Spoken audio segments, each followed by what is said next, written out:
Hi, how's everybody doing? Sorry, I haven't made a video for a little while. It's been a few weeks. The reason being is because I was not really feeling too well. Generally, just feeling unwell. I was fatigued, lightheaded, not having enough energy. Didn't really want to do too much. Lost interest into things. So that's why I didn't really make a video. But I want to kind of, get a video out there and get back to it. Um, yeah, recently I don't know what's going on. I thought it was my inflammation that got kind of kicked up, flare up, but I'm not in any pain. My ankylosing spondylitis is fine. Um, I'm not in any pain. I'm not stiff. I don't have any flare up anywhere. And actually, the pains are very, very minimal. There's really not much to it. And I'm actually currently stretching my biologic injection times to spacing out longer rather than every 2 weeks. Um, Now the reason being is because I've been on Simsia for right now. I think about going on 7 years now. And when I first saw the rheumatologist, there's a new rheumatologist. My other one retired. I was on Remicade and previously, so there was a new rheumatologist, and he put me on Simsia. When they put me on Simsia, he told me, and I actually mentioned this in the previous video, he told me I, medication wise, regardless whatever the medication it is, he said always use the least amount of medication that will be able to sustain and maintain my conditions and get through the day for me. So when I started with him is Simsia is a 400 milligram monthly injection. It's actually every 28 days.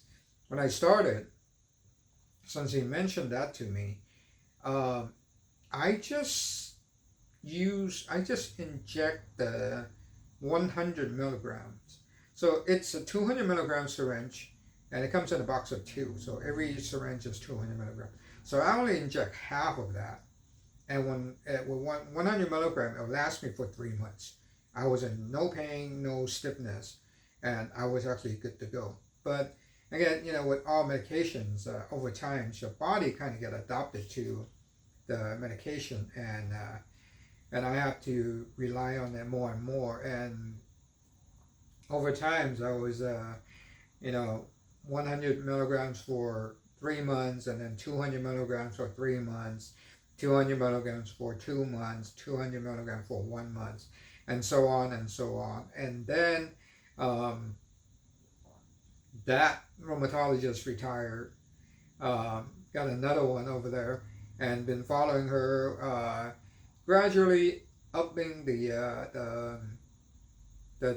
Simsias a little bit, and then because of my distance to that location, I switched to a different rheumatologist here closer to me, the USC over here, and with the new rheumatologist, we talked about I should start using the full 400 milligrams per month, and that's what I've been doing for the last three years or so. Yeah, it's going on about 3 years, but now I'm actually gradually trying to space those out again because I felt like my pain is it's very much under control. The last injection, initially I was doing every 2 weeks, and then I spaced that out to 18 days, and then the other one was 20 days. I just had an injection today. It was about 25 days.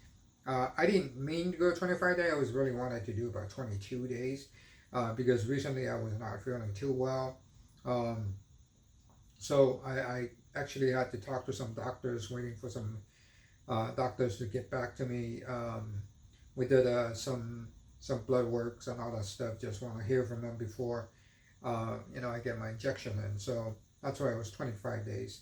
So yeah, not sure what happened with me recently, with all the tiredness and all that other stuff that came in. Um, I lost about almost 10 pounds in about 2, 3 weeks of time. So it kind of got me a little bit concerning. So, so I call all my doctors, my GI, my primary, my liver doctor, my rheumatologist, and pretty much got everybody on there. And we did some blood works and all that other stuff.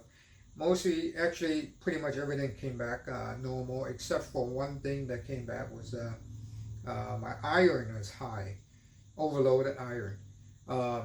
Not deficiency, not anemic. Anemic is a complete different issue. Yeah, you get fatigue and short of breath, and you know, yeah, the same. Pretty much, a lot of the stuff symptoms are the same. But yeah, with the high overloaded, meaning there's a little more iron in my body than I need, and it can cause other issues such as liver condition, kidney conditions, diabetics, heart problems. So yeah, more iron, less iron, both has issues. So yeah, we did all these blood work. I was waiting for to hear from my doctor, make sure he said it's nothing to be concerned about. Uh, he said it's only a little bit high, but I looked up on the internet, and it can cause a bunch of issues as well. And I'll talk about. I'm going to make a complete different video about iron overload on the next one. It's there's a lot of information that I just found out. Whenever new things comes up, it's a learning curve. So yeah, recently I just been not feeling like myself. So I really didn't have the energy or I really wanted to make a video. I just sort of completely didn't want to do it. I'm still keeping up with my exercise, my walking, my biking, my hiking, and I'm still playing golf. But I'm not in the best mood when I'm out there. When I'm walking, I feel like I'm actually tired, a little lightheaded. I'm still walking. I'm still trying to push myself to do at least 2 miles and whatever hike, 2, 3 miles a day. When I'm playing golf, definitely I'm not playing well, but I'm still out there trying to get some entertainment, get myself moving. Yeah, all that stuff. I'm still working with my doctors to see what they can come up with. They haven't really come out with any particular reason why I was actually losing weight. I was getting these general fatigues and tiredness, lightheadedness. It could be the overloaded iron, but according to the doctor, it's not excessively overloaded. It's just a little more than it should be. So I'm still working with them. I know my autoimmune conditions. I have multiple autoimmune conditions. It can cause all that stuff, and with people like us and who have ankylosing spondylitis, rheumatoid arthritis, generally we have more than one autoimmune conditions. I have IBS. It is actually kicking up. IBS is kicking up. So my guts is not really feeling like normal, and I get a little bit of diarrhea every time when I eat. I wanted to go. A little bit of cramping. So I'm taking some fiber. Currently, with my iron overload, I'm avoiding anything that has a lot of irons, cutting all the red meats and all that stuff. And a few months ago, probably half a year ago, I started cutting down on carbs, and not cutting down, almost cut out about 90-95% of carbs. And when I do that, I actually lost a good 7 8 pounds, which is in a good spot where that's where I wanted to be. But over the last 3 weeks, it just kind of dropped just like that. So something is going on, and trying to find out what it is. That's why it kind of got me a little bit concerning. I don't know if there's any autoimmune condition that actually, hopefully nothing new in the body that kind of had that issue. I know I have this IBS, it can do that, but it's not severe enough that caused me to have heavy diarrhea. So I'm not. I don't think it's the IBS. I think. Okay. I think it might be my anxiety and depression. So I do have anxiety disorder, but I think over time it kind of created some depression as well. So I'm feeling like my head it's kind of full. My head is tight, and all these headaches and dizziness and anxieties and depressions can cause all kinds of physical symptoms and physical things that you don't want. And I haven't gotten to anxiety videos yet. So, and probably sometimes when I think I'm finished with my ankylosing spondylitis, and I still have a bunch of things to talk about, I'll go get to the anxieties and other conditions. So it could very well be, but I'm still working on trying to figure out what it is. But I'm still doing my regular exercise, at least trying to keep myself going. Yeah, by the way, I did a short video a few weeks ago. Actually, before this happened, I did a pulmonary function test. The ankylosing spondylitis caused the restrictive lung because of the spine that's fused. I don't have any chest expansion, so my lung is restricted from expanding when I breathe. So, earlier in the days, like 10, 15 years ago, when I first did the pulmonary function test, I was only having about 50% lung capacity.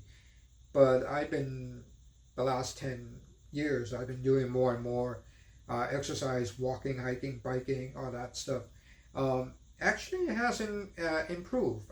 The function test, the lung capacity actually came out to be more than I expected. The doctor said I have about 75 to 80% capacity, and he said whatever I'm doing it right. Keep on doing it. So, yeah, exercise does really help. It does get the energy. It's just recently I don't know what it is. Hopefully, it's not a new autoimmune condition that's causing my general fatigueness. And I know just inflammation itself can do all that stuff too, and anxiety and depression can also do that. And I do have a psychiatrist as well, and just when you need them, they retire on me. And I go to USC over there, and there's a bunch of psychiatrists over there. They are so busy that they're not taking any of my previous doctor's patients. So I have to look outside, and outside right now they're booking till December, January. So it's way out there. So right now I'm start taking some of the leftover those anxiety medication that was prescribed from my previous years. So hopefully that's going to help out for a little while, and I think hopefully that is the problem with it. And as soon as I get my brains balanced out, then I should be okay. So anyway, I just want to make this short video, and hopefully everybody is staying pain-free. Keep on exercising. Do whatever you can, your own pace. Any movement is better than nothing. And I know we all have gone through these days with flare-ups and extreme pain and all that stuff. So do whatever you can. Push yourself. It does help. At least with my lung a few weeks ago, it is helping a great deal. So yeah, keep on moving. Hopefully we all will find those better days together. So I'll see you on the next one. Have a good one. Bye bye.